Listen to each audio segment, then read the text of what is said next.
कवी कुसुमाग्रजांनी आपल्या काही कविता गायिका पद्मजा फेडाणी जोगळेकर यांच्याकडनं गाऊन घेतल्या. पद्मजाताईंनी माझा कट्ट्यावर याबाबतची आठवण आवर्जून सांगितली आहे. पद्मजाताईंसोबतच्या दिलखुलास गप्पांमधली ही एक झलक बघूया. त्याच्यानंतर कुसुमाग्रजांनी मला आत बोलवले असं मला टेंबे काकांनी, पत्रकार टेंबेंनी निरोप दिला.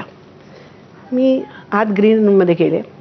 माझ्याबरोबर सुनील होता, दातार बाबा होते आणि त्यावेळेला त्यांनी मला सांगितलं, पाठ थोपटून सांगितलं, पद्मजा, मी तुम्हाला माझ्या काही कविता, इंदिराबाईंच्या काही कविता आणि रामायणींच्या काही कविता निवडून देतो.